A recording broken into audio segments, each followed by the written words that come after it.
Welcome to our Track E Plenary, Rethinking the HIV Response, Risk, Vulnerability, Agency, and Social Protections. Okay, my name is Althea Bailey, and I am the moderator for this session. And as you know, our Track Plenary, we have one presenter, who is Christine Barrow, who I'll introduce in a little while. But just some announcements before we begin. All right, the session is, like other sessions, translated into Spanish, all right, because our speaker is English speaking. Your earbuds you should have, and please remember not to remove the receivers that are on your chair. The earbuds are yours, but do not remove the receivers. You also are being asked to complete the session evaluation form and hand it in to the room monitors who will be at the entrance at the end of the session. And if you are applying for CME credits, as continuing education credits, then you must take the form to the registration area so that you can get the credited hours.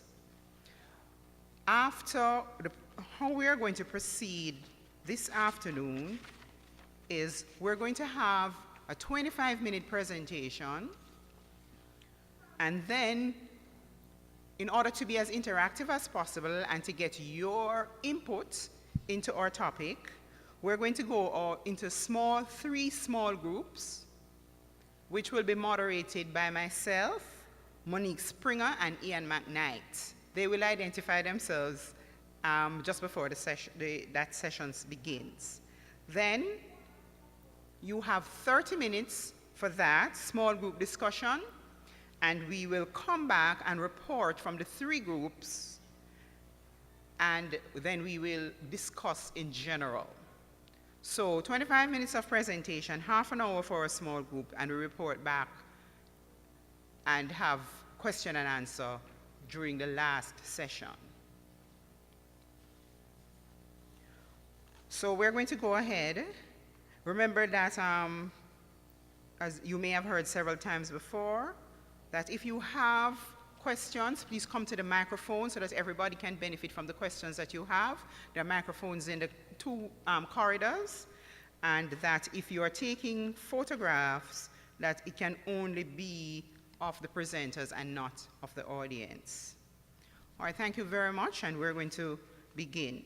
So just reminding you, this afternoon we're discussing rethinking the HIV response, risk, vulnerability, agency, and structural protection. And our presenter is Professor Christine Barrow, who is a social anthropologist and Professor Emerita of the University of the West Indies, where she was a deputy principal, professional fellow, and departmental head. Her research interests and publications focus on Caribbean social development with emphasis on family and gender, child rights and development, and adolescent sexuality, reproductive health, and HIV/AIDS. Many of you will also know that she has published several works, and she is also the co-chair for this track, one of the co-chairs for this track, and I know that she's going to be very interesting and that we're going to learn a lot from her this afternoon. So please help me to welcome Christine Barrow.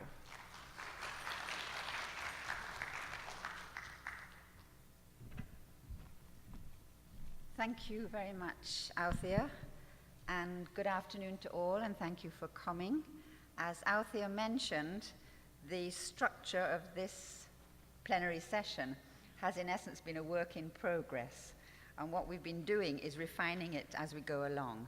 What we want to do is shorten the presentation as much as possible, because the real value of this session is going to come in terms of the small groups and the reports back to plenary.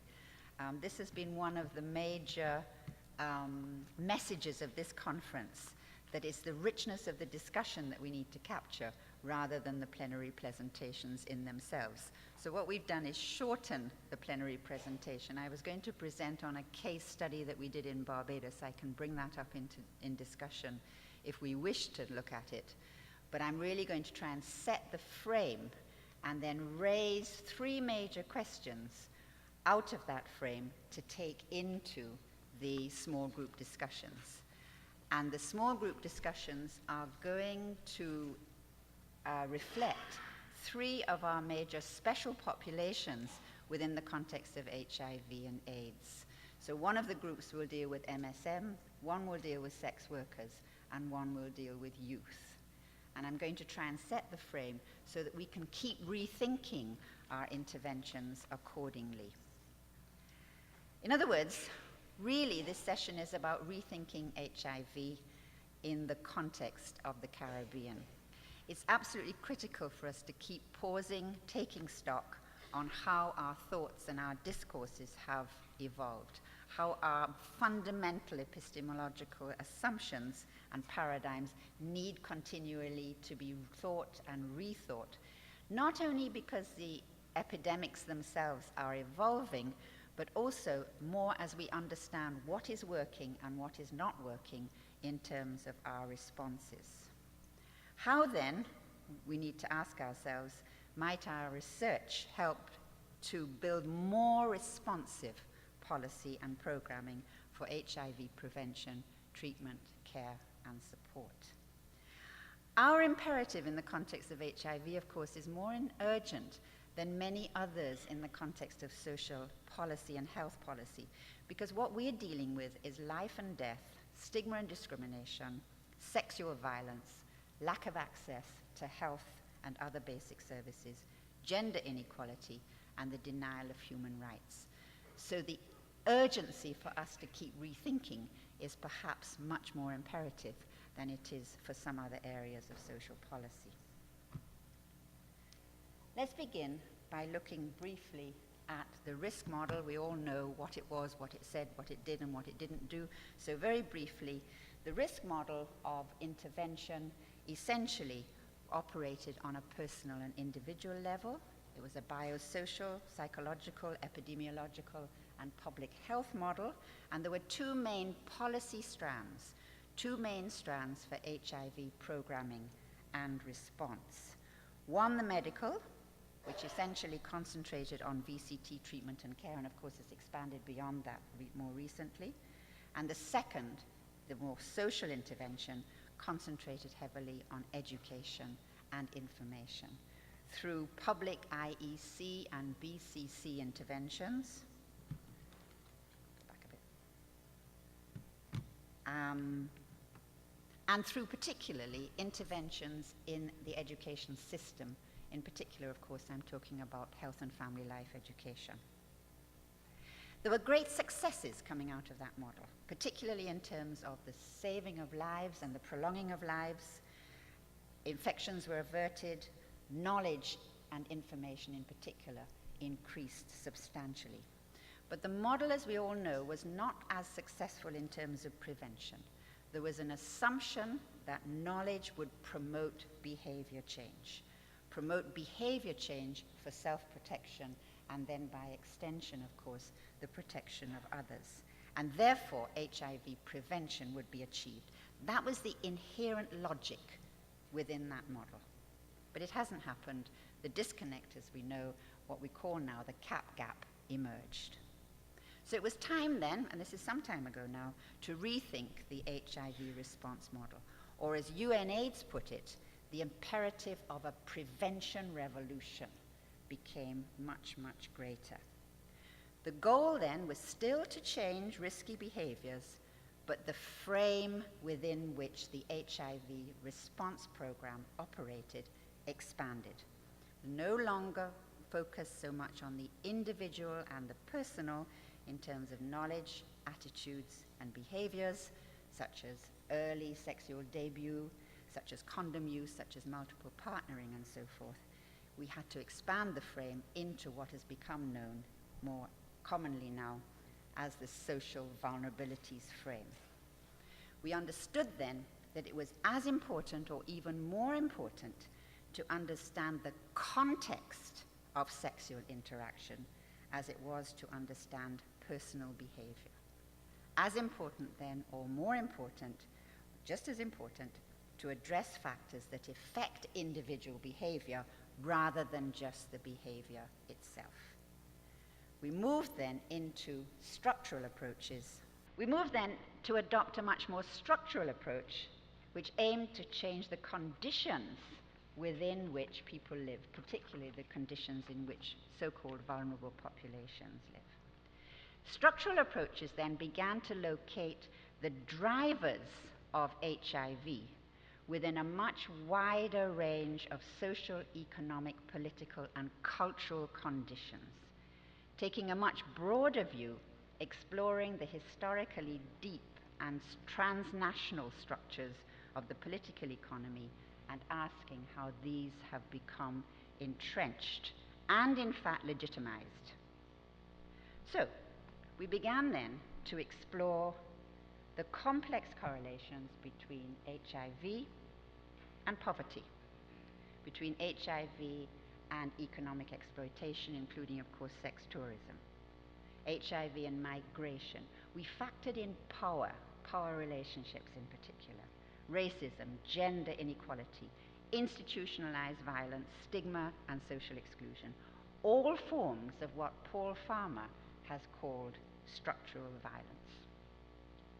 We also began to look at the ways in which structural violence is embedded in policies in relation to labor, in relation to health, education, housing, welfare, that impact, therefore, as a result of the structural violence within the context of these policies, differently on different social groups, different communities, different individuals.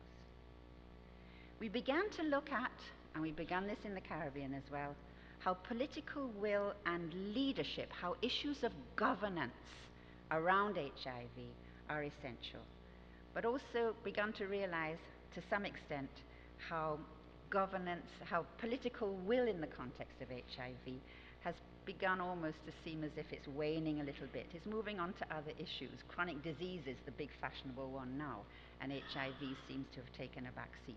So the importance then of getting an HIV interest, an HIV focus, restarted within the context of governance.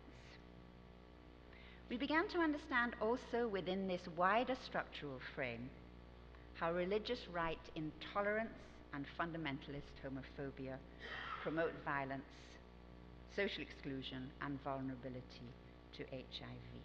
We began to understand how anti-buggery laws and laws that criminalize sex work are structural barriers to HIV prevention. And we began to understand also how stigma is a barrier to accessing HIV treatment and care, to disclosure of HIV status between partners. In other words, we began to understand how this very wide set of issues, which have to do with the political economy of Caribbean countries, intersect with sexual cultures and therefore drive HIV in the context of sexual and social vulnerabilities. The political economy of the body, as it has become known in the context of HIV research. In terms of sexuality and gender, within this wider structural frame, sexuality and gender became a major issue. We began, for example, to understand the causal pathways, the causal connections between gender inequality, heteronormativity, love that word, encoded for women as respectability within the context of the Caribbean, assumed to be a safe option in the context of HIV, but is it? Harmful masculinities, gender-based violence, and other forms of sexual violence actually drive HIV and HIV transmission. In terms of sexual diversity, we shifted our thinking, we did this a long time ago, from the notion of sex as biologically fixed to sex as culturally, socially, historically constructed. And this, of course, opened our eyes in turn within the context of HIV to sexual diversity, disrupting the notion of a gender binary and heteronormativity with what have been called, in some cases, subaltern patterns of sexuality and gender. But I'm trying to avoid stigma here.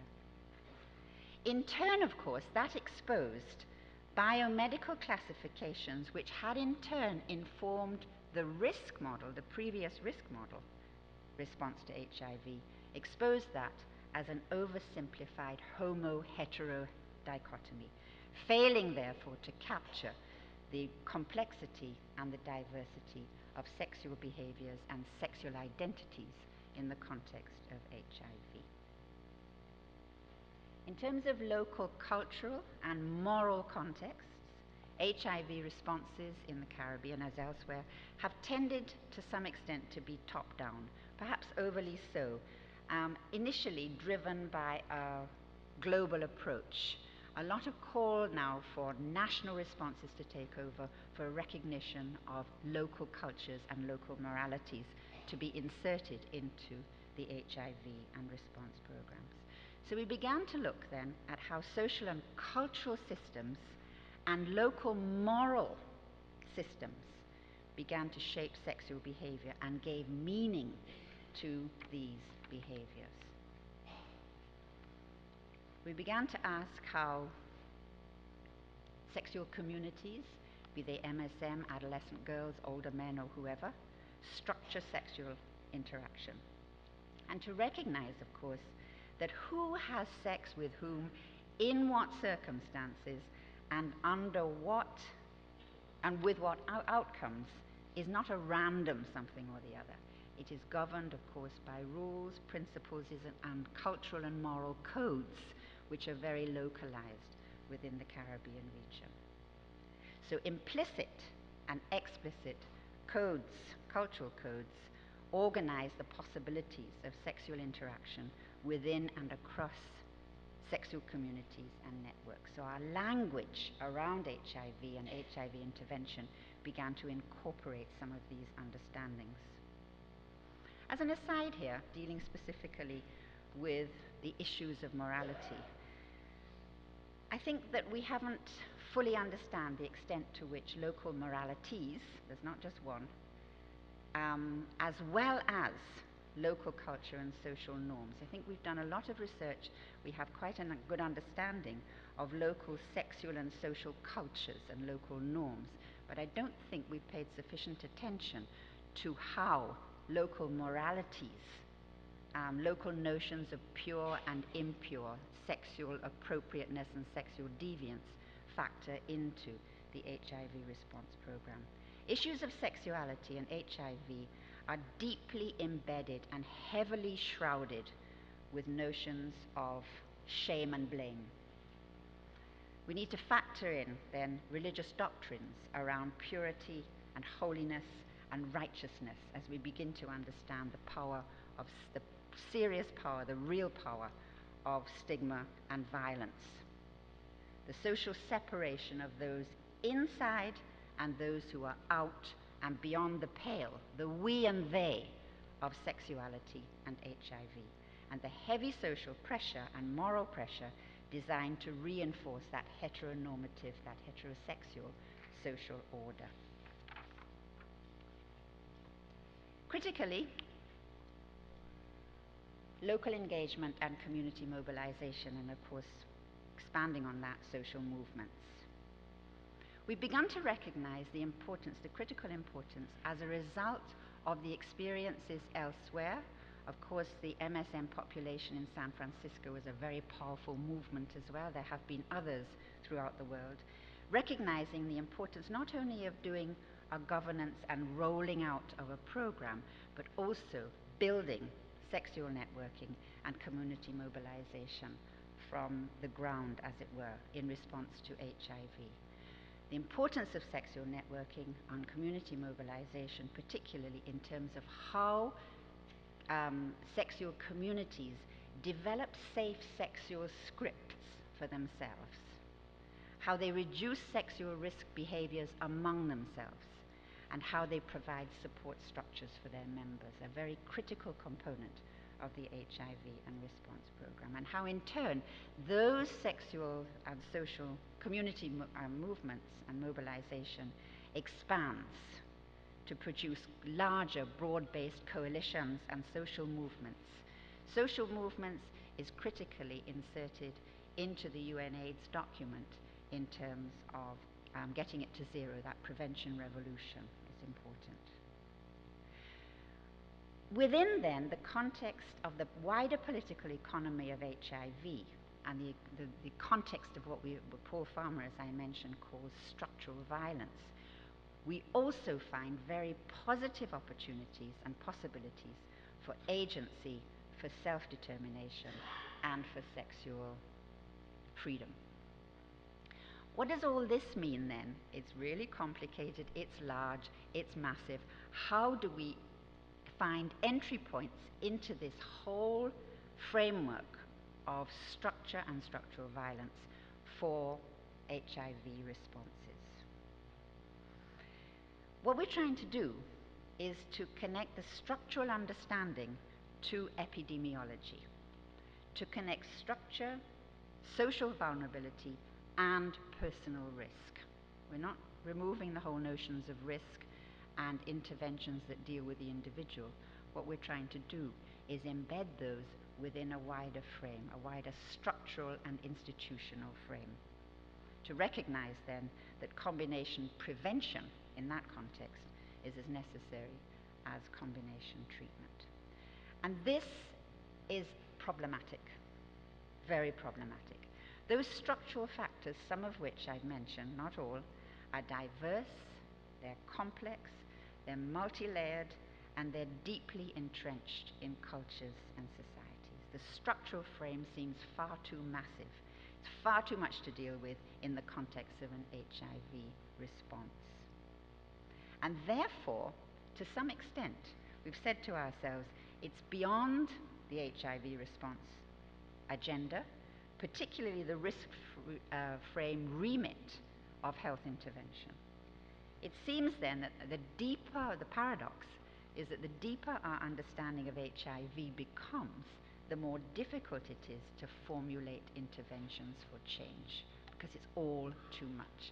And what has tended to happen sometimes is that we've offshored it to some extent and said, this is part of the wider MDG development initiatives. After all, MDG goal number 6 deals with HIV, so let's shove it in that direction. However, let's see if we can rescue the situation and rethink our response programming. What we're trying to do, and what we're going to try to follow through with in the context of our 3 groups, is 1, to understand the diversity and complexity of local situations, to map some of the causal pathways, what have been referred to as causal pathways, that connect structural factors with HIV risk, and thereby highlight some of the root causes or drivers of HIV, and to identify then some very specific entry points to build more positive HIV more responsive HIV programming. One of the things that helps us in this regard is to recognize that some of the structural factors that I've been speaking about are more distal, while others are more proximate. So that, for example, macroeconomic factors, issues of gender inequality, legal issues of the way in which laws deny human rights of some groups, they might be seen to some extent as perhaps a little more distant, whereas some are more proximal. So issues of migration, no money for food, sexual violence are a little more proximate. And there's a direct connection often between those more proximal factors and vulnerability to HIV. Not to say that we forget the others, but some of our entry points, we might be assisted by identifying and giving priority to some of those more proximal factors.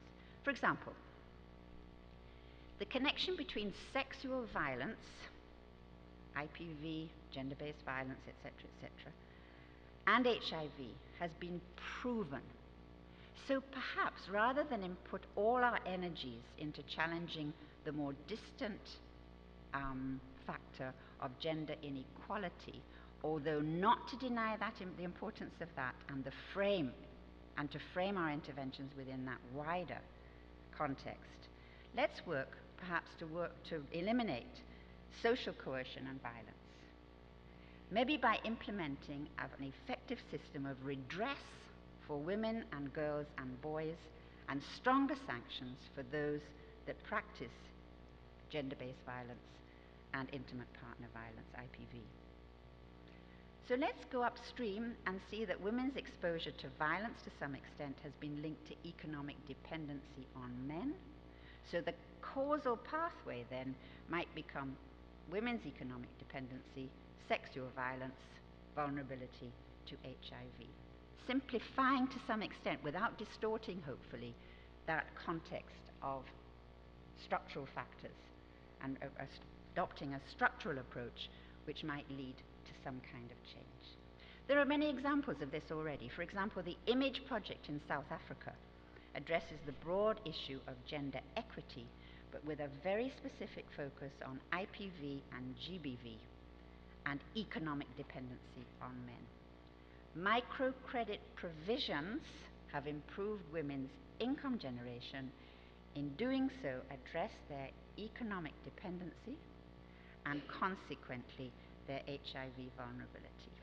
These interventions have been shown to work, not so much, but also in the Caribbean as well as in other areas. So, we were going to do, as I mentioned, the case study of adolescent girls in Barbados, so I'll skip those. What we come to then is, from what I've said, some of the guiding questions which hopefully will help to frame your small group discussions. What we're interested in then is what are the very specific structural factors and causal pathways of HIV risk and vulnerability in relation to your particular group that you choose to go to.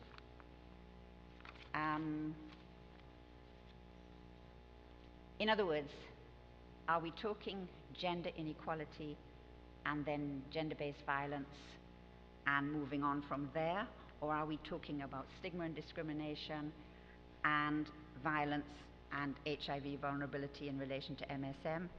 What are the structural factors in relation to youth, etc., etc.? Can we map that structural frame for HIV in relation to these specific groups?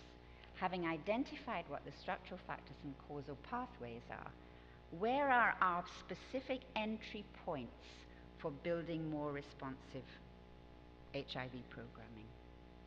And then, of course, how around that can we build best practices for HIV prevention in relation, for example, to education and information, treatment, behavior change, stigma reduction, human rights, etc., etc. The frames will be much the same for different vulnerable populations, for different special populations, but at the same time they will vary according to what exactly are the structural factors and how they link with each other to create vulnerability, and how we turn that around in order to try to reduce vulnerability. So I think I'll hold there. It's gone orange. Perfect. I'll hold there and hand you over to the moderator. We might want a few questions for clarification and so forth before we divide into our groups, bearing in mind that this is not so much a question about a presentation, more about trying to grapple with a different frame, and I haven't got it perfectly, grappling with a different frame, which is a more structural frame, which might help us to identify some entry points to build more effective HIV programming as we rethink and move forward within our interventions. Thank you.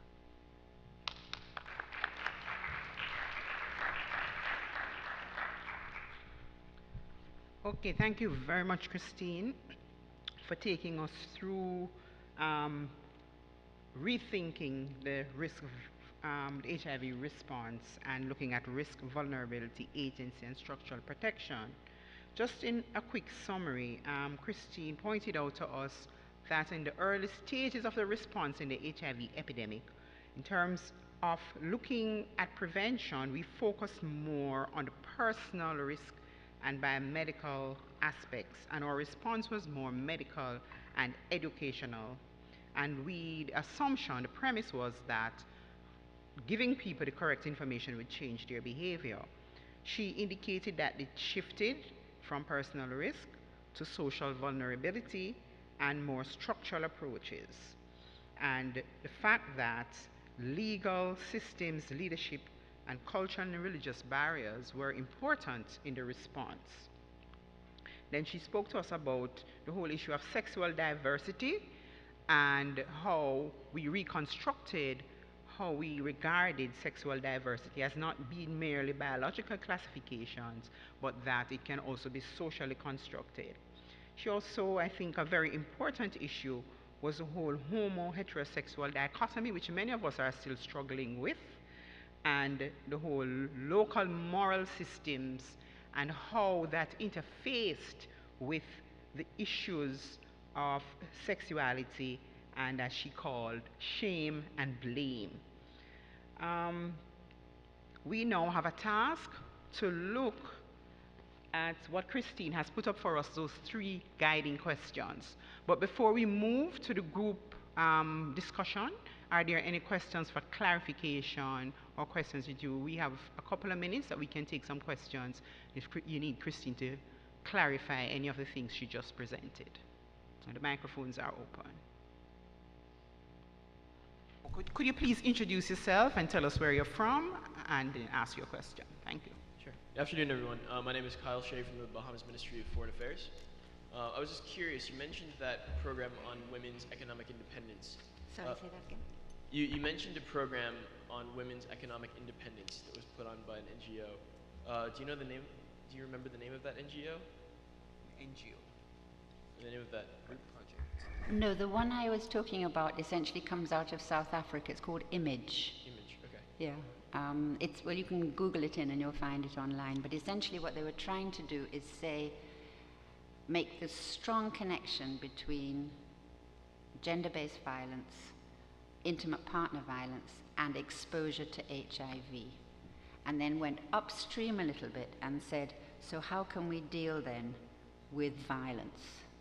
Arguing then that violence is higher in relationships of inequality between men and women, and there's an economic base to that. So decreasing women's economic dependency on their partners has been known to increase violence, at least in the short run, but can, in the long run, I think, work in the other direction. And then moving upstream again and saying, okay, what would then reduce women's dependency on men? And microcredit, essentially, was one of the things they factored in. So essentially what they did is say, okay, we start with the notion that women are highly vulnerable to HIV. Why?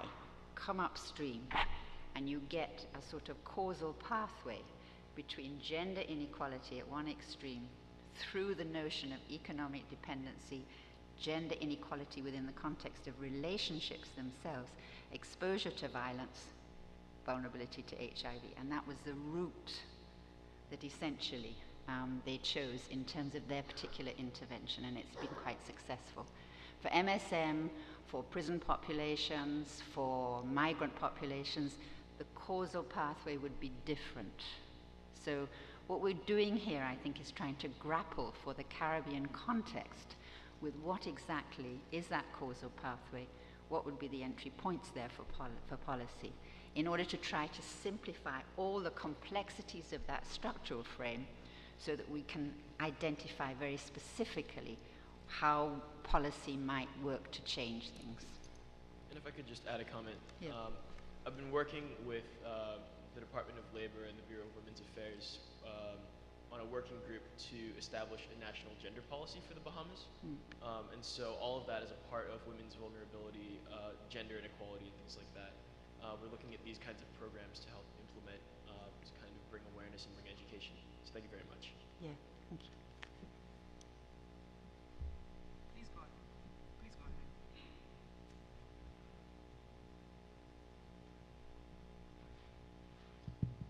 Okay, I'm Samir Shafi. I'm from Trinidad and Tobago. Just listen to your presentation. You talk about economic inequality between men and women, and you cited the example from South Africa. In the Caribbean, we know quite well that if we look at employment and income, we actually have, from observation, more women, especially in Trinidad, being economically stronger than the men.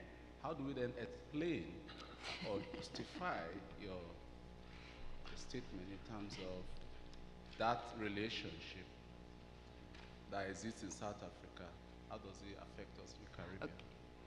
Okay, let me just say that the example from South Africa is an oversimplification of the truth. We have to factor in race, we have to factor in class, we have to factor in poverty in particular. And what we need to do for the Caribbean especially is to really identify through research what are the vulnerabilities for particular special populations.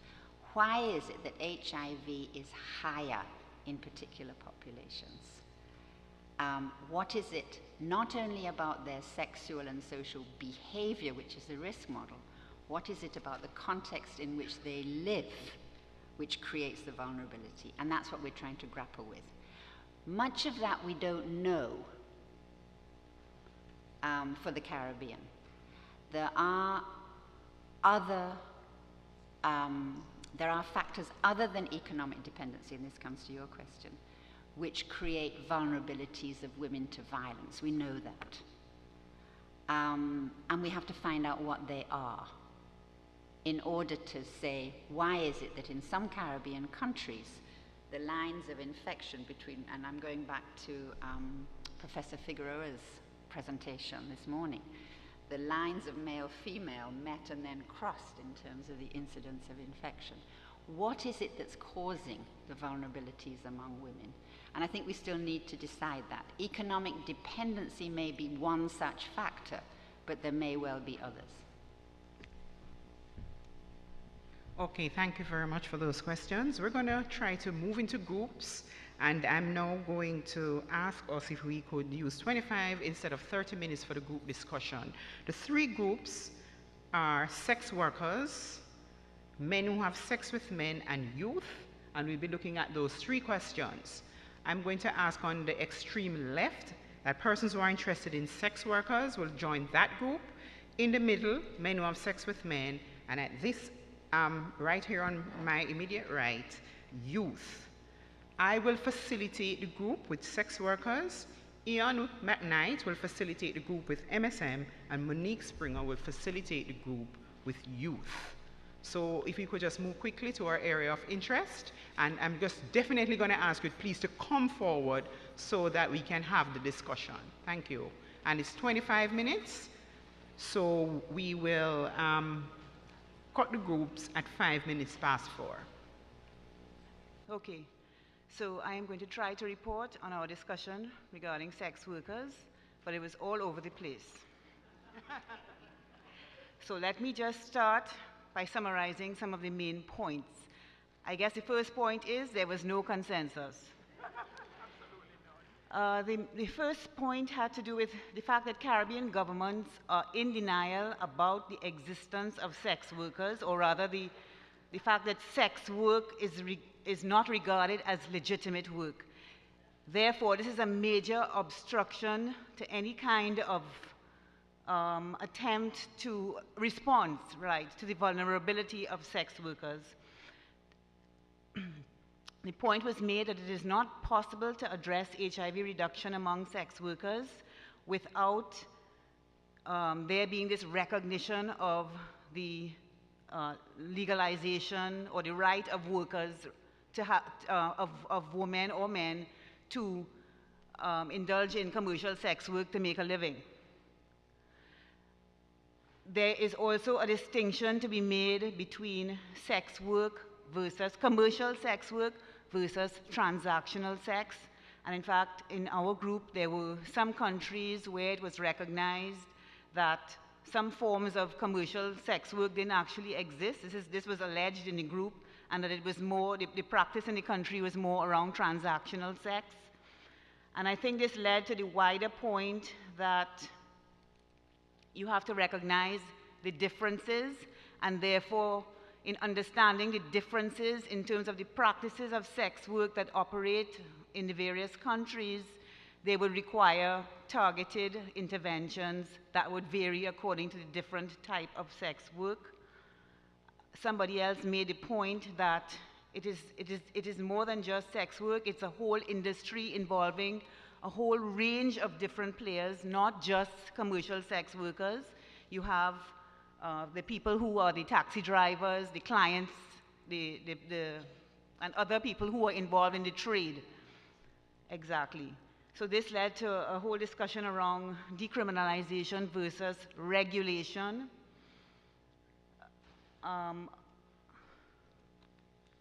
Someone made the point that if women have, again, we recognize in the group that it's not only women who engage in commercial sex work. However, someone made the point that if women have other economic alternatives, they will not need to engage in sex work. I think this is disputable, but this was a view that was expressed in the group, and that we probably need to address social vulnerability as versus addressing risk. Someone else made the point that the reason why we are here is to help sex workers and not to stop prostitution.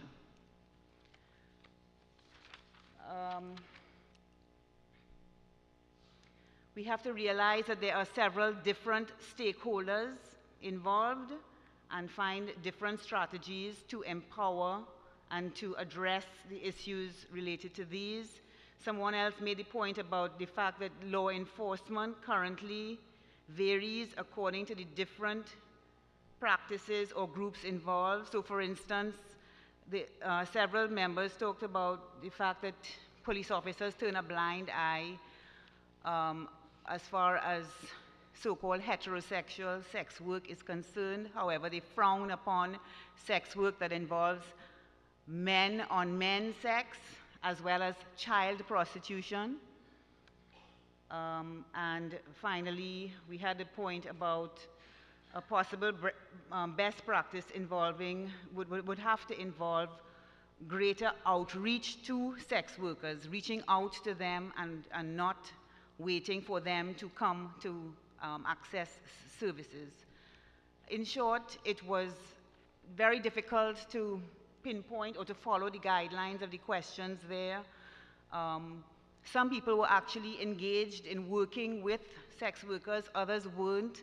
We did not benefit, for instance, in our group from any member from a country in the Caribbean that currently, for instance, Suriname and the Dutch Caribbean, Curacao, etc., where sex work is in fact legal, and that would have added a lot to our discussion. But not having the benefit of those persons there, a lot of the discussion focused on should we decriminalize or should we not.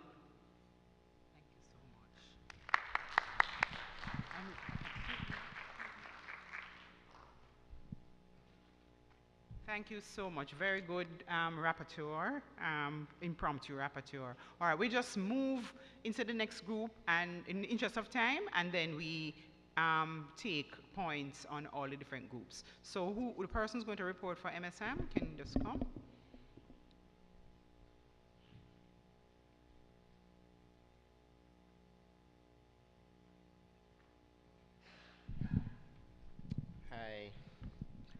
Hi. We raised the overall point that human behavior is complex, and we're dealing with a lot of social factors that intertwine with each other, and that in trying to pull out specific structural factors, we need to be careful that we don't look to this idea of magic bullets or silver bullets, and that our interventions or approach to complex issues needs to continue to be complex, even as we try to do some of the unpacking that we have been doing in the small groups. That said, we raised seven structural issues and identified 7 possible entry points. We talked a lot, first of all, in structural factors about stigma, prejudice, things related to that whole package of things. And in particular, laws against male intimacy as a key stumbling block issue for work with MSM. 2 things we pulled out in that discussion: the fact that we all hold some level of prejudice, which is an important factor, but there's also the ways in which we modulate our action on prejudice. So there's the stigma itself in terms of attitudes, but then there's also the stigma in terms of action. And often we use the stigma and discrimination to differentiate between those two. And we also talked about how laws are predicated on values, and that in looking to make change, simply changing the law isn't always changing the value. The two have a dynamic relationship to each other. The second point we made was around the ways in which in the Caribbean we do this selective performance of piety. I'm stealing an expression that Rhoda Reddock uses, where we become holy and righteous about certain things, but not others. And we become righteous about other people's behavior, but not necessarily our own. Thirdly, we talked about how even when there's a lot of consultation in HIV program development, it doesn't translate into actual programming and action or in funding following what people tell you in the consultation. 3 related points, 4, 5, and 6. Often when we create program responses, communities' needs change, or the intervention itself creates new dynamics that we have to respond to. That people exist in a fluid culture where what's popular and works today might not in the future, but also the creation of an intervention itself creates new dynamics that you've got to respond to. Related to that, that when you're looking to find out what's going on with a particular population, what they tell you isn't necessarily always what they may actually need. So you need to dig a little deeper in terms of looking at what people's psychosocial needs are. And that often groups get blamed for how other people stigmatize them. An example we gave was you create a safe space for men who have sex with men, which then allows them to feel free to behave in certain ways, and then their behavior gets blamed for making the space unsafe or for attracting certain kinds of attention. And so that's part of how the dynamics change, but also around how groups get stigmatized for other people's stigma. And then lastly, we talked about the difficult issue of what recognizing groups' vulnerability does in potentially labeling and stigmatizing them further. So those were sort of 7 issues that came up in the discussion. We named a number of entry points. First of all, we recognize that in the Caribbean, men who have sex with men do come forward if you create safe, accepting spaces. Secondly, that men who have sex with men have a point of view about what our needs are, where vulnerabilities are, what kinds of changes in quality in life we need.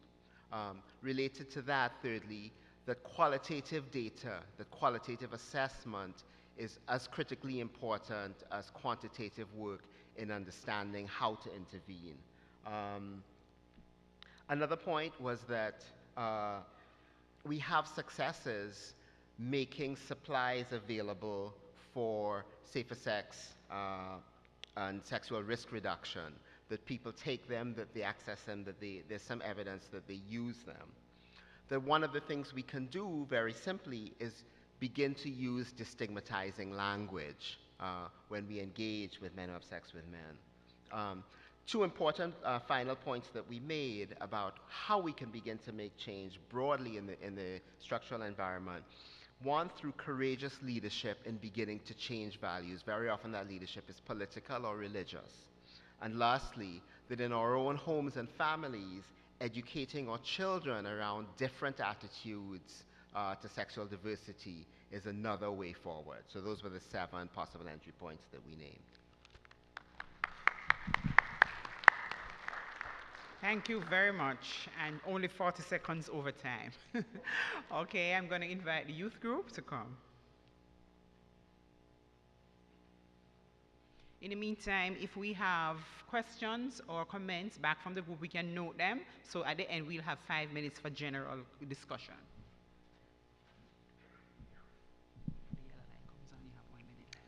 Thank you. Okay, quickly looking at what we looked at, youth at risk. We looked at the structural factors, and one of the first ones we looked at was the legal framework in which we operate. We have generally age of consent of around 16 thereof, but the age of access tends to be 18. So the legal framework for young people to be able to choose their medical response is later than for when they actually are legally able to consent to sexual activity. Health policies across the board tend not to be properly funded or implemented, or their implementation is fragmented from within a political or national standpoint, in that responsibilities for youth affairs tend to spread across various ministries and entities, and there's no collaborative approach. So there is a need for that interconnectivity between programs and practices addressing young people's needs.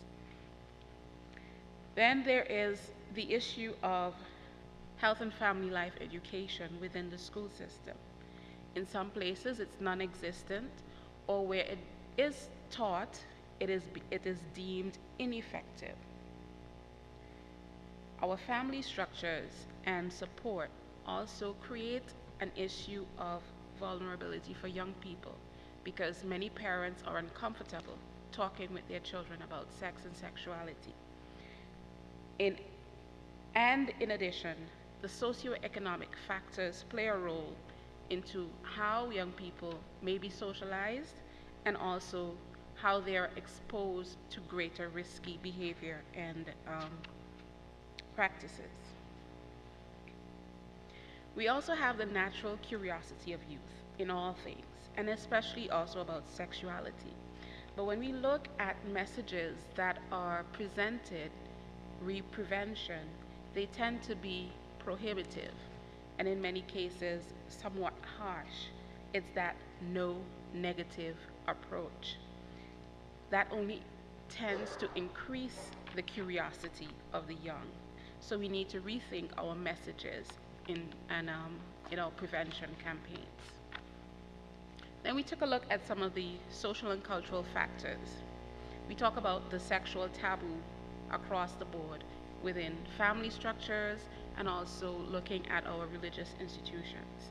So we need to be able to create an environment where parents and families are more comfortable in their own sexuality, of course, and that will then enable them to be honest and open with our young people in terms of giving them correct information and guiding them to make the right choices.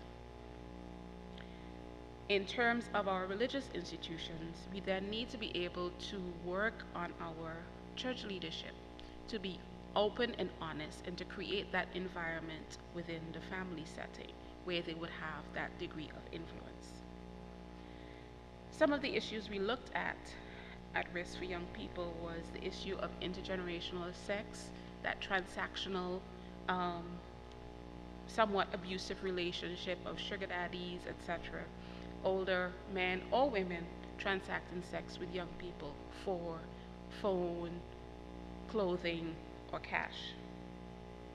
There's the incidences of incest and child sex abuse, which are also sometimes tied to socioeconomic and cultural factors. And of course, our popular media is highly sexualized, and the exposure that our young people have to that sexualized content starts very early, and it is always in front of them. So we need effective education life skills program. We need to program for young people, with young people, convincing them that even though they think they're invincible, these are the factors that will help them to develop. We need to use an approach that involves their peers and social media with more peer education. We need to be honest in our expressions in dealing with young people. This is me, this is where I came from. This is the ideal to which we all aspire. I may not have reached it, but I hope that you were able to do that. You are able to do that in your living. So we need effective life skills programs and to evaluate the health and family life education programs that we deliver to our young people and hopefully reduce their risk. Thank you.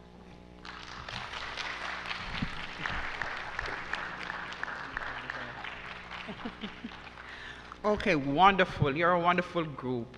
All right, 3 wonderful reports. We can have time now for anybody would like to make a comment on any of the 3 presentations. Okay, give me.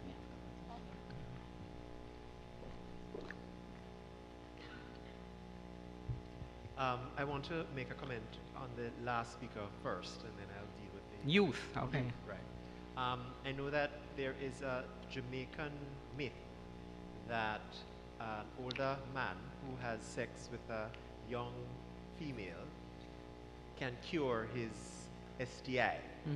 I don't know if that's Not just Jamaica, I think. I think it is for the I'm entire just region. I'm just clarifying. I know my context. I'm speaking of my. And you know, I think that there needs to be a sex-positive approach to religious education that includes debunking these kinds of myths, which I'm not sure that the church is ready to discuss. So that's one entry point that I'm suggesting.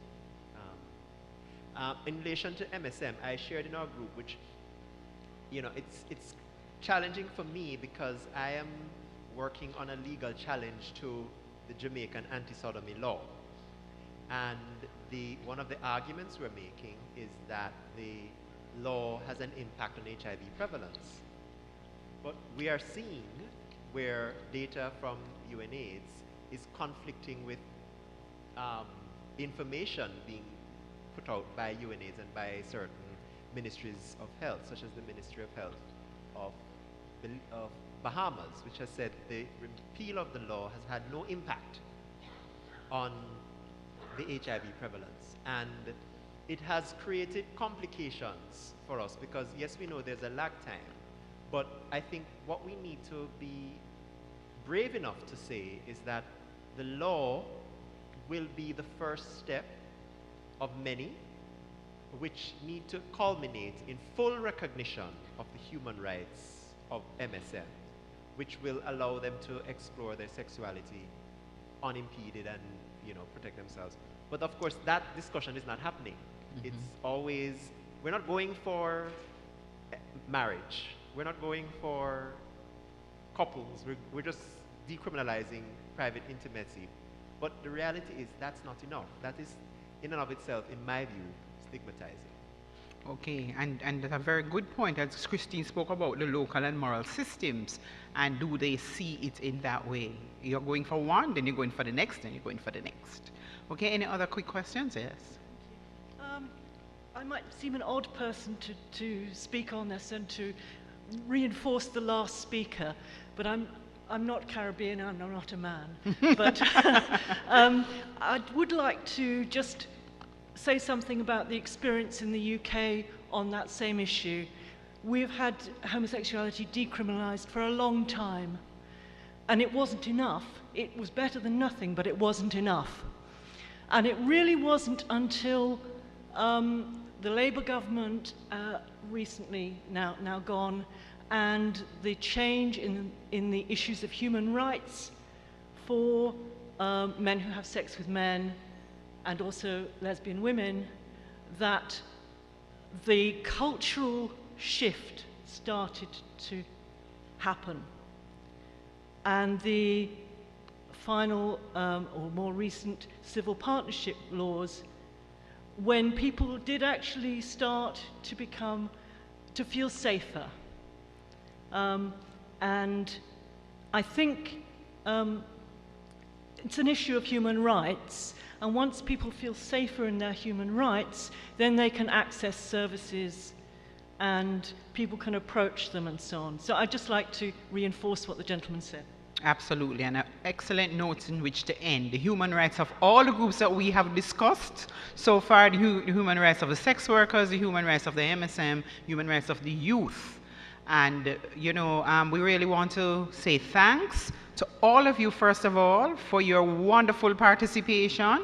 Thank you very much, Christine, for your presentation that set us off. Thank you very much, Monique and Ian, for your facilitation. And although we have just basically brushed on answering the guiding questions, I think that the rich discussion and the contribution that you have made really is one of the ways in which we can move forward on this issue. So when we go back to our countries, we will continue to try to answer those questions. Thank you so much.